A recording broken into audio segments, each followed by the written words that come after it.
Film action time beyond the seven seas की दुनिया में हकीकत क्या है और सपना क्या, ये समझना बहुत मुश्किल है। तो चलिए आज हम इस फिल्म की उलझी हुई कहानी की परतों को खोलते हैं और इसके पीछे छिपे सच को समझने की कोशिश करते हैं। कहानी की शुरुआत ही होती है फिल्म के हीरो चॉन सो की इस एक लाइन से। ये लाइन हमें सीधे कहानी के इमोशनल सेंटर में ले जाती है, यानी अपराध बोध और एक परिवार का दुख जो कभी खत्म ही नहीं होता। तो कहानी का पहला हिस्सा हमें एक बहुत ही दुखी परिवार से मिलवाता है और यहीं से उन अजीबोगरीब घटनाओं की नींव रखी जाती है जो आगे होने वाली है। ये परिवार ना पूरी तरह से बिखर चुका है, हर कोई अपने अपने गम में डूबा है और यही दुख, यही अकेलापन उन्हें बहुत कमजोर बना देता है, आने वाले खतरे के लिए एक आसान शिकार। और फिर एक दिन सब कुछ बदल जाता है। जो को एक पुरानी रहस्यमयी किताब मिलती है। ये सिर्फ एक किताब नहीं है, बल्कि एक दरवाजा है जो एक खतरनाक दुनिया की तरफ खुलता है। तो जो को जो मिला वो सिर्फ एक पुरानी किताब नहीं थी, वो एक श्राप था। एक ऐसा श्राप जो उसके और उसके परिवार को एक भयानक हकीकत में खींच लेता है। किताब खोलने का असर फौरन होता है और बहुत ही डरावना। अब अलौकिक खतरा कोई कल्पना नहीं, बल्कि एक हकीकत है जो सीधा जो के सामने खड़ा है। जब परिवार पूरी तरह से फंस चुका होता है, तब एंट्री होती है प्रोफेसर सैमुअल की। ऐसा लगता है जैसे उनके पास हर सवाल का जवाब है। वो बताते हैं कि परिवार की ये सारी मुश्किलें एक बहुत पुराने, सदियों पुराने श्राप का हिस्सा हैं। प्रोफेसर उन्हें बचाने के लिए एक प्लान भी बताते हैं। ये प्लान सुनने में तो बिल्कुल सीधा साधा लगता है, एक साफ रास्ता दिखाता है, लेकिन असल में ये उन्हें एक बहुत बड़े जाल की तरफ खींच रहा है। और बस इसी उम्मीद के साथ शुरू होता है एक ऐसा सफर जो उन्हें एक अनजानी और मायावी दुनिया में ले जाने वाला है। प्रोफेसर की बताई राह पर चलकर जो और उसकी कजिन लीसा एक ऐसे द्वीप की ओर निकल पड़ते हैं जिसका नाम है माया द्वीप। ये एक जादुई और खतरनाक जगह है जो किसी नक्शे पर नहीं है। लेकिन जब वो द्वीप पर पहुंचते हैं तो उन्हें एहसास होता है कि वो वहां अकेले नहीं हैं। उस जगह के अपने राज हैं और अपने रक्षक।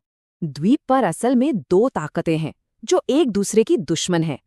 एक तरफ है लिली जो द्वीप की रक्षा करती है, और दूसरी तरफ है बाल्कन, एक शिकारी जो ताकत का भूखा है। इन दोनों का टकराव ही कहानी का असली केंद्र है। और फिर कहानी में एक और ऐसा मोड़ आता है जिसकी किसी ने उम्मीद नहीं की थी। उन्हें द्वीप पर अपने खोए हुए दादाजी मिलते हैं जो सालों से वहीं फंसे हुए हैं। ये बात रहस्य को और गहरा कर देती है। जल्द ही एक और सच सामने आता है। द्वीप की रक्षक लिली बताती है कि परिवार का वहां पहुंचना कोई इत्तेफाक नहीं था। ये एक सोची समझी साजिश थी। उन्हें जानबूझकर वहां लाया गया था। अब आता है वो सवाल जो पूरी कहानी को सिर के बल खड़ा कर देगा। आखिर इस पूरी साजिश के पीछे है कौन? किसने ये खतरनाक जाल बिछाया? जवाब हमेशा उनकी आंखों के सामने था। जी हाँ, वो मददगार प्रोफेसर सैमुअल ही असल में शैतान बाल्कन है।